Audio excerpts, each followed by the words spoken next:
Wolfman is a 2025 American film directed by Leigh Whannell and stars Christopher Abbott, Julia Garner, and Matilda Firth. It is yet another reboot of the 1941 Universal Pictures classic starring Lon Chaney Jr. And I'll be judging this film not only on its quality, but also, did we need this? And is it going anywhere? Or is it just another easy paycheck for Blumhouse, preying on our nostalgia?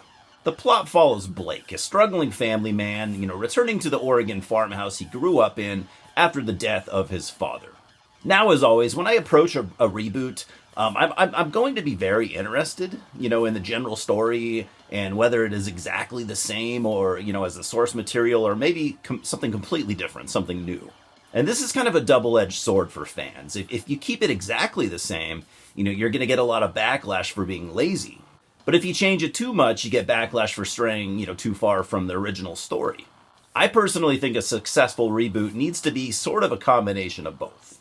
In my opinion, some of the best reboots work because the writers, were brave enough to take liberties with the original story because they really, they actually had worthwhile ideas and believed in them. And I've been interested in a return of sorts of, the Universal monsters for a long time now. But it's been confusing and frustrating. Every few years, we get a new movie with Dracula or the Mummy or whatever, but none of them go together, and I find that frustrating.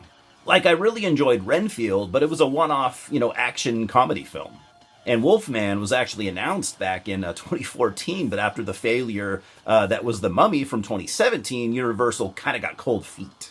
And I'm sure you know the difference between a remake and a reboot. And this is a reboot.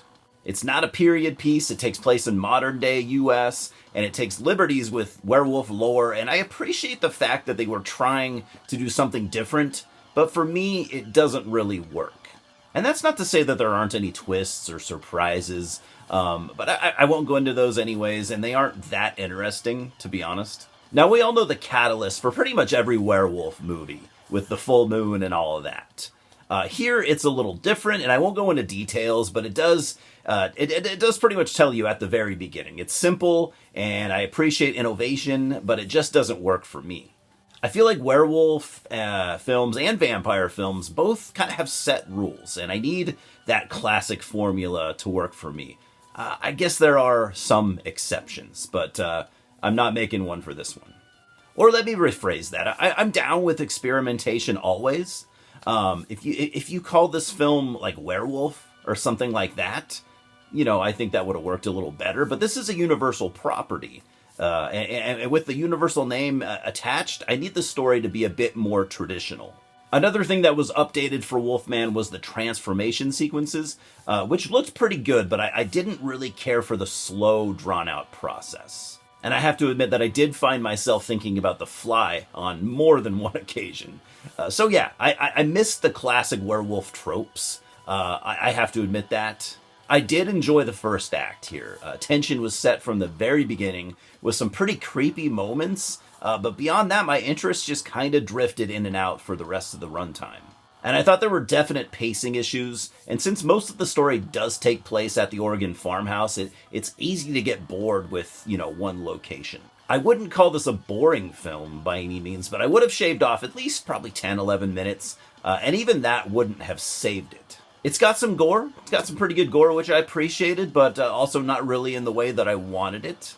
The acting was good, with the two leads, even though the chemistry was a little off between them, which is fucking par for the course with Blumhouse these days.